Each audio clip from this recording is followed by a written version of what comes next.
Coming up on this episode of Nintendo Cartridge Society, we're replaced by 8-bit 4-color versions of ourselves. We're talking about Demakes. It's dangerous to go alone, so the Nintendo Cartridge Society goes with you.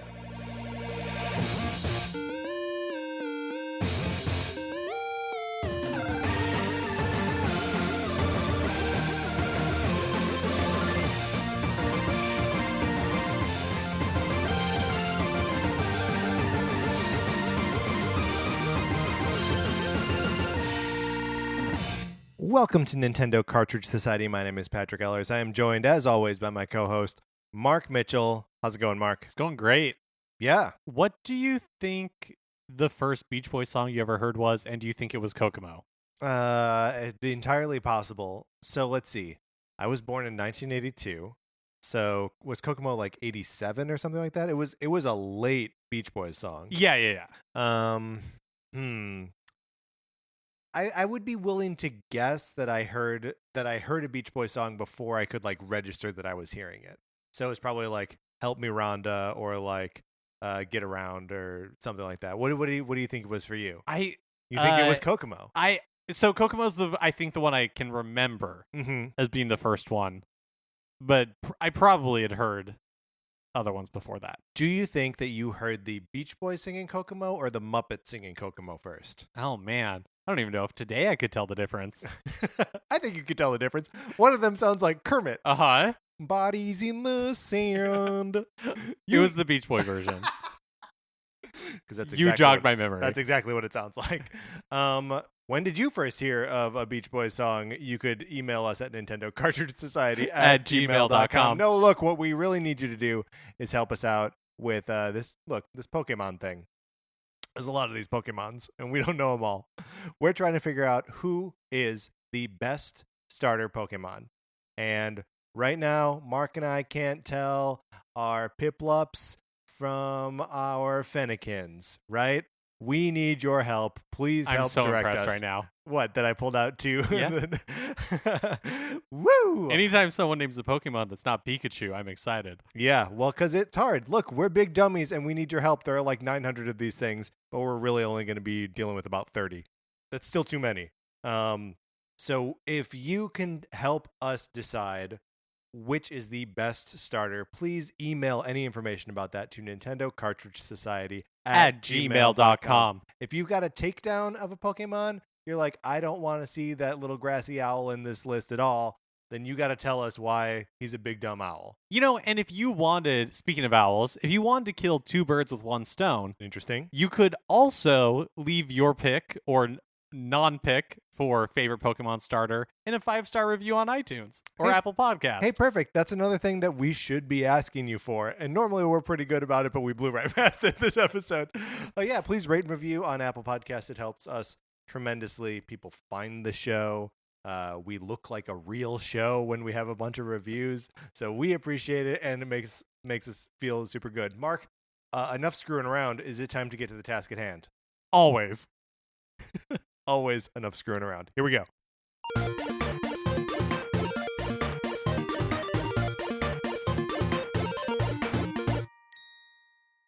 And the task at hand is Demakes. Mark, I think we're talking about this right now for a couple of reasons, right? One is that this week, today, in fact, the Bloodstained 8-bit, the 8-bit Bloodstained game is coming out, which is sort of a demake or sort of classic take on a game that is also sort of a classic take on games.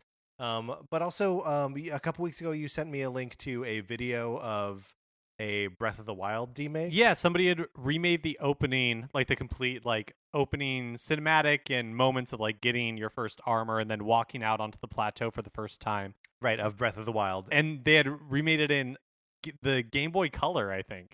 Yeah, which I mean is so cool, and like that's just the sort of thing that like pulls at my like, oh man, it would be cool to experience these new games again in a way that is a little bit more basic, or that deals with like the technology and aesthetics of like retro gaming. Yeah, I mean, we had an episode a few weeks ago about our love of, modern retro games and just obviously retro gaming in general. And there definitely is something about like taking a modern game and remaking it in a like 16-bit style, or that like really gets the pleasure centers of my brain going. Yeah, absolutely. And a couple years ago, this is probably almost a decade ago at this point, someone did a demake of Super Smash Brothers as imagined for Game Boy, called Super Smash Land, where the only playable characters are Mario as he appears in Super Mario Land, Samus as she appears in Samus Returns, or the Return of Samus is actually the name of that game. Link as he appears in Link's Awakening, and Kirby as he appears in every Kirby game. And then it's just a Smash Brothers game, which, like, surprisingly, Smash works pretty well with just 2 buttons of a Game Boy, right? But like, I love this idea. I love the idea of taking like the quintessential like nature, the thing that is fun about a game, and stripping away basically all of its technology and leaving you with something that's way different. So we're going to do like a little bit of a thought exercise, a little bit of a hypothetical. We're going to take some of our favorite Nintendo franchises. I assume only Nintendo. Mine are all first party. Mine are all first party as well. And just reimagining them as either Super Nintendo games, or Game Boy games. Mine are all Game Boy games. Yours are all Game Boy games. Yeah. I love it. Okay, so I came up with a list of 5 of these things. Mark's got 3, so I'll go first. My first idea is a Star Fox game on Game Boy. That you would take the normal sort of Star Fox formula of like planets and branching paths and stuff like that, and stick with that. But instead of the sort of on rails whatever Star Fox gameplay, you just turn it into either a side scrolling or like a over the top view shoot 'em up. So it plays like Gradius or whatever. And maybe even levels have components where it like goes from one to the other. Some side scrolly, some overhead stuff. And then like in between levels, you could go to like supply depots and like buy stuff in a very just like menu based, buy upgrades or like hire Slippy to be with you on this next on this next one, and like go back and do like kind of score attack stuff. Make it like take the arcadiness of Star Fox, of like any good Star Fox game, and just be like, yeah, insert arcade style gameplay into it. And I think that would be killer. And I think Star Fox is disserved by not being out in more primitive hardware. Yeah, that sounds super fun. That actually sounds like a Star Fox game that I would enjoy. Right? Yeah. I don't know why, but I have a weird persistent fantasy in my head of a Star Fox game, like a new Star Fox game that would be about, it would take place in an arcade, and the whole arcade would be filled with machines that are that are retelling the story of like the Lilat Wars or whatever. And they would, there would be some like over the head, just like what I'm describing here, like shoot 'em up style games. Another one that's like, I don't know, just something. Take the idea of, I just think about how many like World War II games there are, and about how weird it is that we extrapolated this huge war that like tore up the earth, and we're like, I don't know. We mythologized it, yeah. And it would be cool to see that sort of mythology play out in a fictional arcade. So this is how I'm expressing this. Yeah, I mean, well, what I really like about this idea, and it's kind of the reason I'm on board with the idea of retro remaking Star Fox in its own style, is for me there's a lot to like about the Star Fox franchise, and the gameplay is not one of those things. But I think like the character design, I like the world, I love the idea of it, but I've never really loved playing the actual game. Yeah. And so taking those elements that appeal to me and putting them into a style of gameplay that still isn't really for you, I guess, right? Well, I mean, like, okay, so it depends. Like, you talked about doing like a shmup type game, but I don't even know it necessarily has to be, or like a Gradius style game. But Kirby, what was like the SNES one, Kirby All Stars? Yeah. That game in one of the story modes has like side scrolling shoot 'em ups, it could be a shoot 'em up that's less of a bullet hell kind of game and more of just like an experience, or right, you're trying to like rack up combos or whatever. Yeah, so that you're spending less time like dodging between mazes of bullets, and more time just like having fun with it. Yeah. Interesting. There was a game that is technologically very similar to Star Fox on the SNES that did run on the Game Boy. Yes. It was only released in Japan. I think it was called X or Cross, but it was developed by Dylan Cuthbert. Is that the right name, or am I making that up? I don't know. That's an old Factor 5 game, right? No, this is a game that was developed, or I could be getting my history wrong. We might both be wrong. We might both be wrong, but I'm pretty sure this was a game that was developed by whatever company ended up helping Nintendo with Star Fox and with like the FX chip. Yeah, the Super FX chip. Yeah. And it was a Game Boy game that was only released in Japan, but that has that same sort of like, oh my gosh, you could do 3D, you can fly through 3D space. Yeah. Except they were doing it on the Game Boy. Like, it's super impressive. Designer Dylan Cuthbert. You are correct on that one. But I wouldn't want that. No, me either. Yeah, I want like a more simple, and make like the levels like smaller and more like courses that you can master and play again and again and again, and be like, oh, I wonder if if it's easier for me to get through this one or get more points if I've got Peppy, with me on this one or whatever. It seems like there's unlimited potential for just like repackaging simple arcade experiences in the Star Fox universe. Yeah, there's a lot that appeals to me about a simpler Star Fox. Yeah. Okay, so my first one is maybe a little bit of a cheat. It's Paper Mario on Game Boy. I feel like the Paper Mario series is like would be a perfect fit for the Game Boy or Game Boy Color.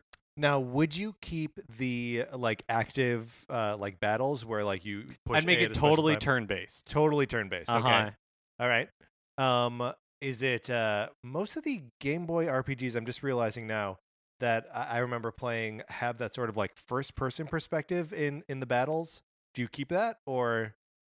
No. I think you. I think like. In my head, it's basically taking Paper Mario and just like de-resing it. Yeah. Like the world is smaller. Maybe Mario looks like more like the Super Mario Land. Oh, that would be great. Paper Mario Land, or just Paper Mario Land would be so good. I sort of want to see it on the Game Boy Color. Oh sure, yeah. Give me those options. Great. Yeah. I want vibrant. Yeah, those like vibrant, like neon Game Boy Color colors. Would you embrace the sort of a lot of the Paper Mario games either have like especially as they've gotten older have like characters from the modern Mario canon? Would you be reaching into like the Mario Land mythology? Like, is the princess Daisy and the bad guy the weird like alien? Oh yeah, I love that. That would be awesome. If it's like almost like this weird offshoot continuation of like Super Mario Land in a way that we never really got. Yeah, what if Super Mario Land caught on and then they made a Paper Mario game based on that universe? Yeah. I love that. I think that's super cool. Does what do we lose from having to? I mean, I think for me the color is important on that, just because like the simple bright nature of the Paper Mario games is like an important part of that aesthetic. I think you lose. I think inevitably, just like for space limitations, especially on like the Game Boy, or I guess the Game Boy Color, and it's like its screen's resolution, is you would have to lose a lot of the dialogue and a lot of the wittiness. Yeah. Because it would be too much. Well, I don't know. There's a lot of think about like Link's Awakening. There is so much like quirky dialogue in that. That's true. It does have a lot of personality.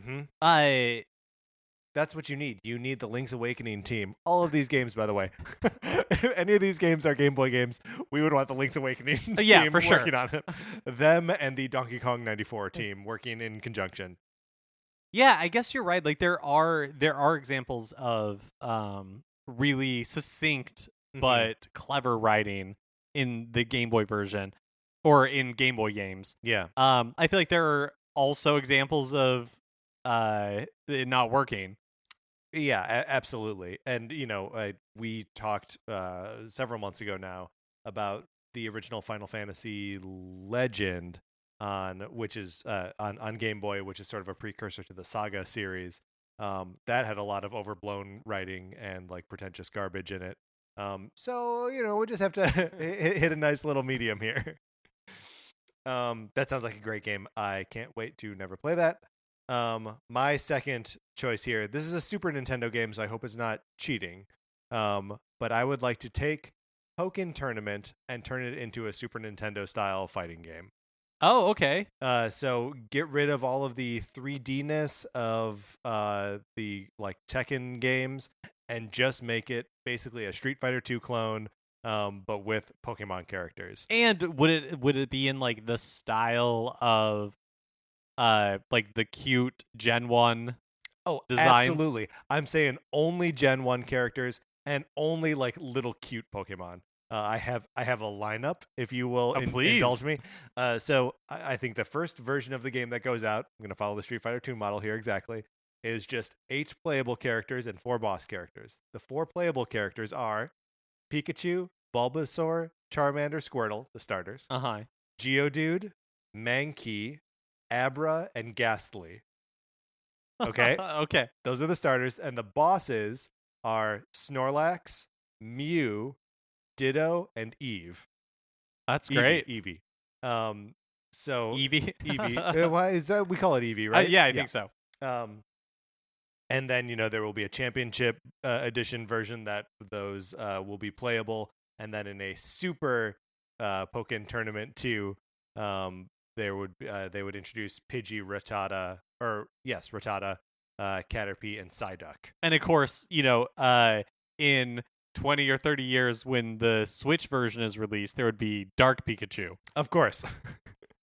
Of course. That would be the one thing that you add to the game is a dark version of the Pikachu.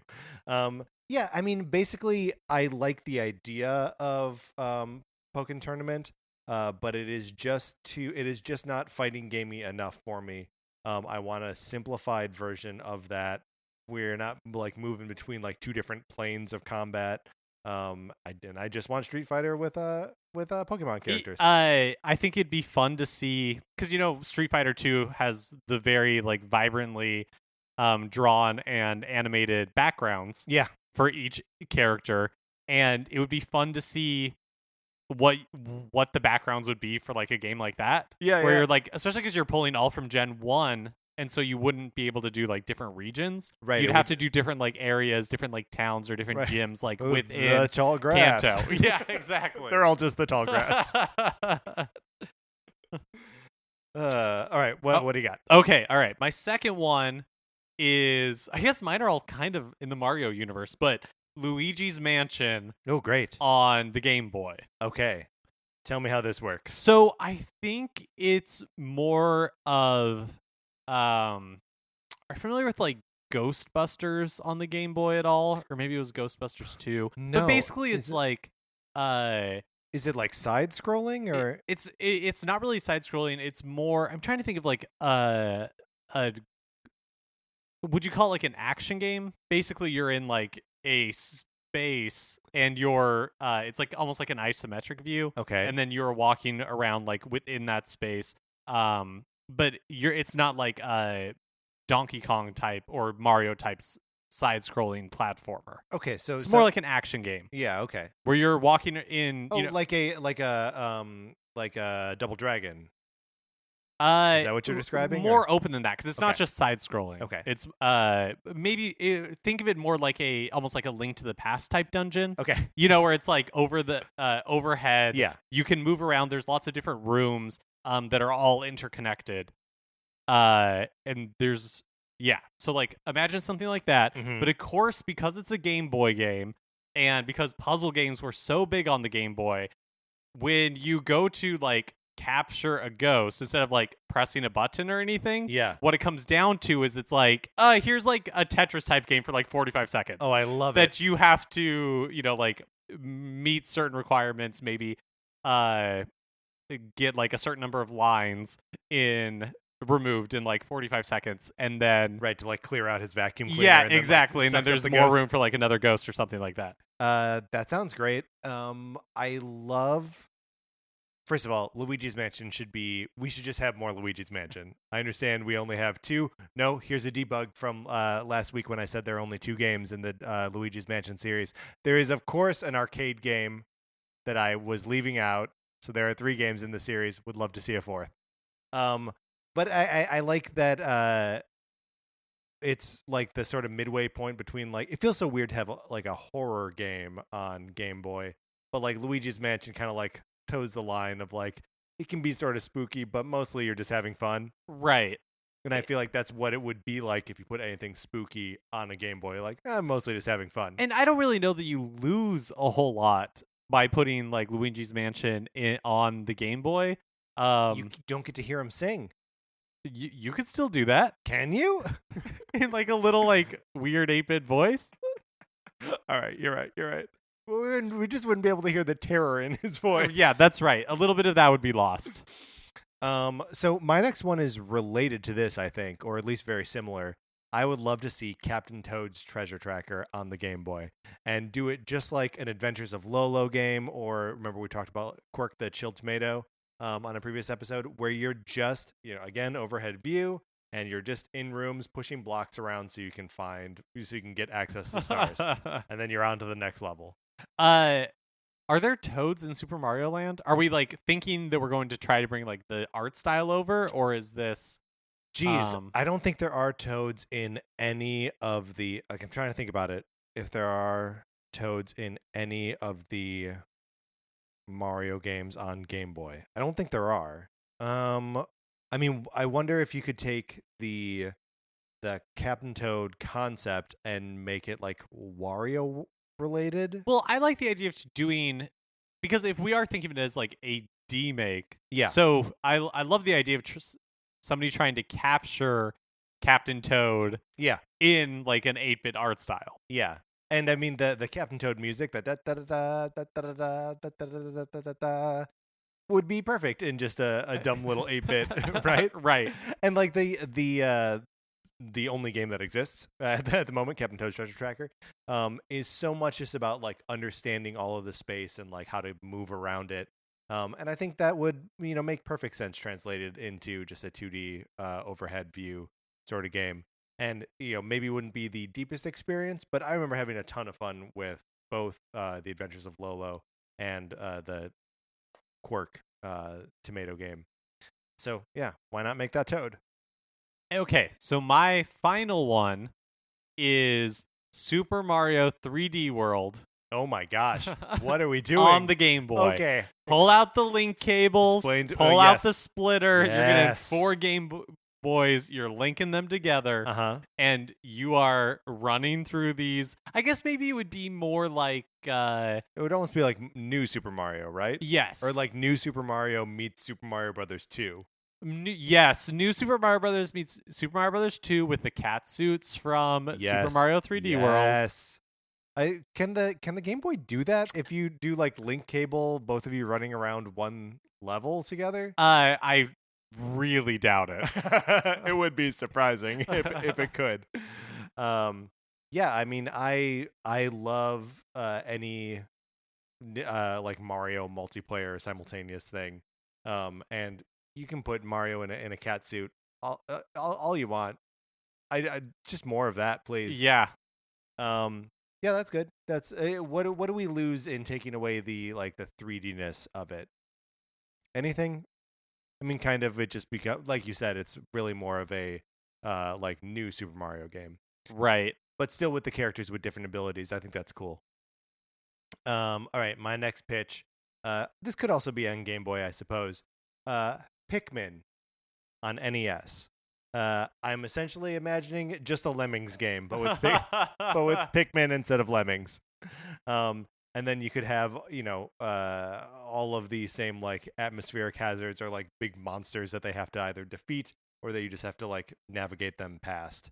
So, just like assigning them roles as they go, and hoping to not kill them all on their like march to the exit or like a strawberry or something. Yeah, from a, I guess, like aesthetic point, the like Pikmin makes a lot of sense because they're like fairly simple Yeah. and bright, vibrant colors. Yeah. So I guess that's what you use yeah. to like distinguish. So if they're one on from the Game other. Boy, it would have to be Game Boy Color, Right? So that you could determine. But you which... said NES, right? I did. I said NES, Okay, but yeah. I also sort of backpedaled and it was like, this could be on Game Boy too. I'm wrong. It can't. It's an NES game. I feel like it's been. There probably are. But it's been a while since there's been a like Lemmings style game. And I remember really liking that when I was a kid. So throw a Nintendo franchise behind it, and maybe I would be interested in picking it up again. Yeah, maybe that's what Hey Pikmin should have been. Maybe that is exactly what Yo What Up Pikmin should have been. And then I have my final pitch here, Mark, which I think may be the best idea that I've had. Splatoon paint on the Super Nintendo.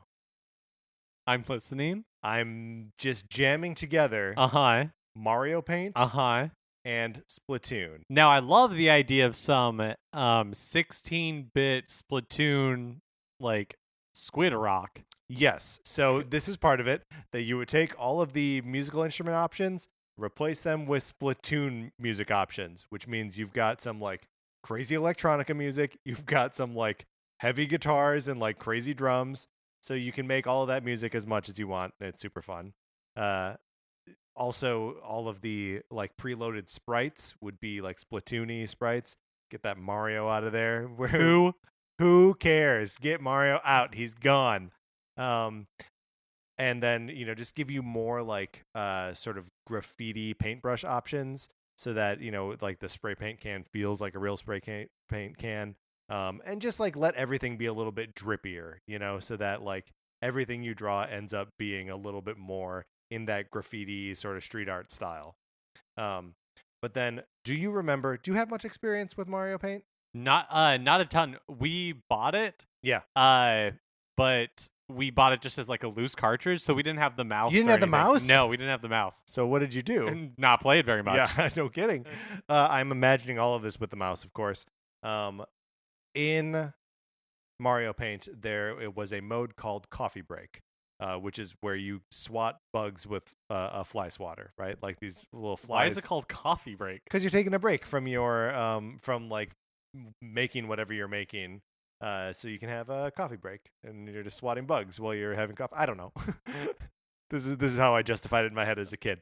But so the coffee break is replaced by a turf war, essentially, where your opponent is octolings instead of bugs, and when they come on the screen, they're like leaving a little trail of their ink color behind them, and every time you would swat at them or like click on them, you make a little like mark of your color of ink, and when you splat them, it's just like in Splatoon, and all you're trying to do is keep the screen from filling up with the wrong color ink.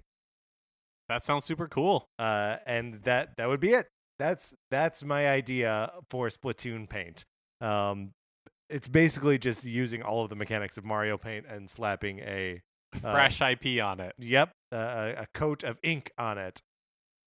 But I think all these are super fun ideas and would be stuff that I would at least mess around with for a little bit. Yeah, absolutely. An afternoon. If only had the technical know-how to where even begin. Yeah, so if anyone wants to steal these ideas, you're also stealing them from Nintendo, so go for it. Good luck. We're not the ones that are going to, like, shut you down. No, absolutely not. We will cheer you on from the sidelines until Nintendo says, hey, don't do that. At which point, we will clam right up, and then you're on your own. But I would love to hear other people's ideas for, what they think a real, like, good Nintendo demake would be. Did you have, any... Was this tough for you, or was it like easy to come up with? I feel like most of the newer Nintendo franchises or things that I'm excited about in Nintendo now have their roots in old games. So, having to go to something like Splatoon that's only a couple years old at this point, that's cool and exciting. But, when we're talking about like Mario or Pokemon, like they have a legacy that stretches back to these old consoles. Yeah, I mean, part of like what makes the Breath of the Wild one so interesting is because you are, or I'm like familiar with it, and that game is so like grand and ambitious. Yeah. And so it's fun to see what that looks like with like the constraints of the past on it. Mm-hmm.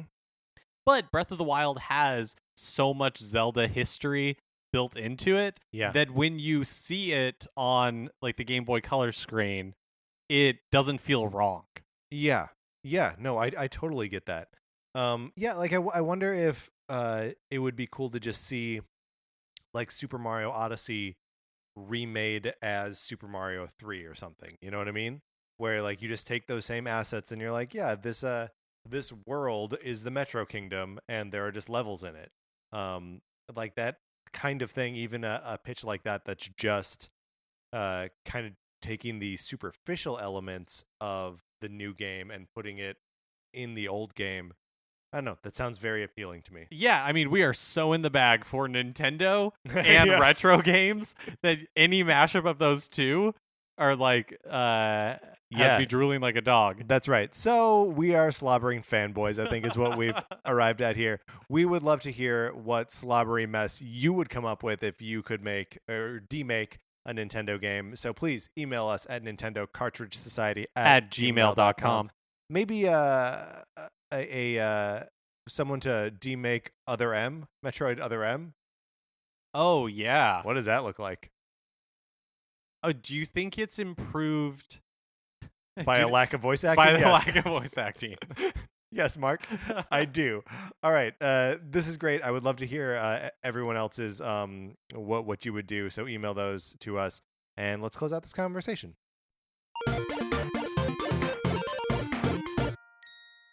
That is going to do it for this episode of Nintendo Cartridge Society. Remember, please rate, review, and subscribe, all that good stuff on Apple Podcasts. It helps us out tremendously. If you would like to follow us on Twitter, I'm at Patrick_Ellers. Mark is at MKE Mitchell. The show is at NinCart Society. We are on Facebook. The page there is just Nintendo Cartridge Society. If you like our opinions, Mark and I write about comic books on ReckonPunch.com. Olivia Duncan made our logo. Our theme music is provided by 8-Bit Betty. You can check out more of 8-Bit Betty's music by going to 8bitbetty.com or by listening right now. For my co-host, Mark Mitchell, this is Patrick Ellers saying thanks for listening.